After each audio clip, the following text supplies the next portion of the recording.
Okay, everyone, we're back in the Navigant Credit Union Broadcast Center. Thanks for being patient with us here as we had our first two guests in. Our third one we've got Skyping in, Vanessa Flores-Maldonado. I appreciate your Skyping in today.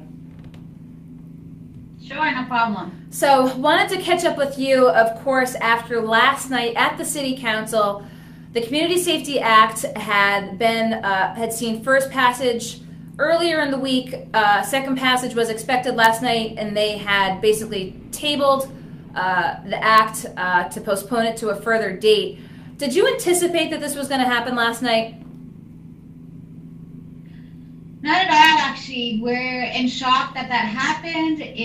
We really thought we were going to get the votes, and we had every right to believe leading up to the vote that day of. And it wasn't until 10 minutes, literally, before it was all supposed to go down, we started to notice some weird behavior, and then we realized this might not be going our way.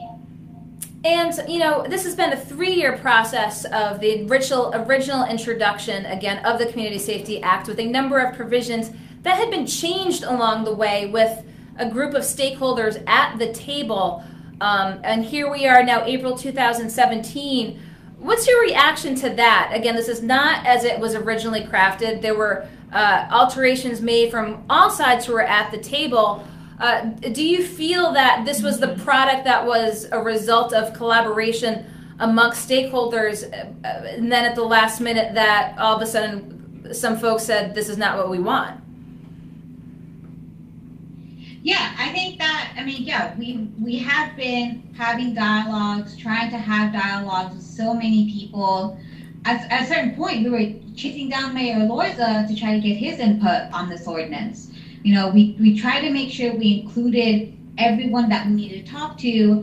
One, because we recognize that's a smart idea, but two, because city councilors were also asking us, well, what does the city solicitor think? Mm-hmm. What does the Commissioner of Public Safety think? So we followed up with that, and we had conversations with these people, and these past couple of months, they've been at the table. They've been a part of the negotiations process, and so to have them literally in the last week say, oh, we're not okay with this, is blindsiding, because you've been at the table this whole time and just now you're having problems with the ordinance, just now you're having issues with it. You've had 3 years. What do you have to say? You know, we got the statement from Mayor Lorza's office yesterday before the city council meeting that he was supportive of what this final product had ended up turning out to be. But yet, on the public safety side, not hearing the same things from the police department. How do you see that as working in the city if the mayor's saying one thing and his public safety division is saying something else altogether on the other hand? Well, I don't really know what's going on there. I thought if Mayor Lorza would be okay with it, then the public safety officers would also be okay with it, because technically Mayor Lorza is their boss. Mm-hmm. And so, their input is, it would be good to know, like, what is your current process and how can we improve it? But ultimately, Mayor Lorza has the final say in the relationship between the two of them. Mm-hmm. So last night, the vote was to postpone. They were also putting together a committee to look at it again. Do you have high hopes that this will end up ultimately being accomplished, or are you fearful it will languish now that this second vote was unsuccessful? Well, that committee that was formed was crap. That was just full of crap. The fact that they snuck that in there because we were so riled up about the fact that they were pushing the vote again, that was completely disrespectful to the community. And the fact that this committee has 3 police officers, 3, but not a single community member, that does not tell me that this is going to be an easy process. What that tells me is that we, the community, is going to have to fight every single step of this way. That should have been an easy process at this point, because we have spent so much time fighting and trying to get people to listen to us. And now we're going back to square one 3 years ago. This committee is a sham, is what it is. So what would you like to tell folks after last night as you continue to fight What would you like to tell folks who might be on the other side, the police officers, those folks who had come last night? Again, we saw several rows in the city council chambers filled with police officers who weren't happy with it. What do you have to say if we were all sitting around a table as we sit here now that the vote's been postponed? Screw them. I don't have anything to say to them. What they did last night, what the FOP did this week in trying to undermine our process, screw them. I am so livid. I am so angry. And the fact that there were at least 7 police officers last night filming us, some people didn't feel safe. Some people did not feel like they would be okay to know that these officers are filming them up close. We had youth in the city hall last night.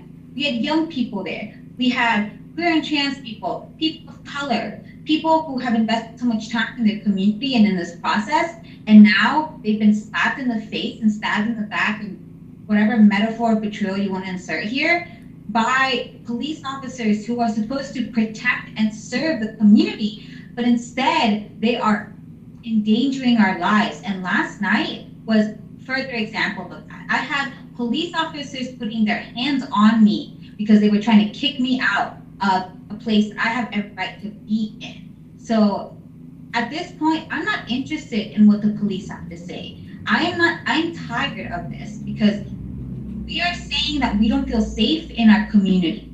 And instead of city councilors who are public servants whose job it is to serve the community, instead of them listening to us, last night they said, we don't care about you, we care for the police force and the lies that they have been telling us. So do you think you're, again, going to continue to fight as the vote is promised again for June 1st? Between the city council, between the committee that was formed, do you have additional plans to, again, bring more attention to this, whether activities in the community? At this point, it's, we're still processing what happened last night. We're still trying to determine what this means, especially because we might be losing Kevin Jackson, one of our biggest supporters in this process. And so, we need like a little bit of time to just absorb this shock and this hurt that has been done to us. And after that, we're not giving up by any means whatsoever. But I think we now have to be, unfortunately, strategic and political and whatever we need to be, because we thought we had allies, and now who are we supposed to be working with if the people who were supposed to be standing up for us last night in that room betrayed us? Well, we'll be continuing to follow the issue here. Go Local was there. We had video footage of the city council meeting last night. And Vanessa, I'm glad you had the opportunity to Skype in today to give us your perspective, again, with Prysm, working with various stakeholders in the community, again, on the Community Safety Act. We will continue to follow the issue closely in the coming weeks with, again, the vote promised by City Council President for June 1st. We'll continue to follow the issue here. Anything last you'd like to add, Vanessa?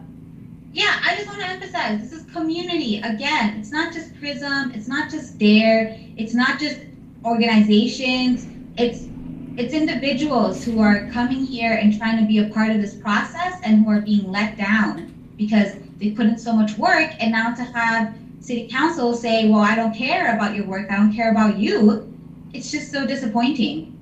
Well, I appreciate your taking the time to, again, Skype in, let us know your position, and we'll continue to talk with you in the coming weeks, Vanessa. So again, I appreciate your time. I'll let you sign out here. Thank you. Okay, thanks, Vanessa. Bye-bye.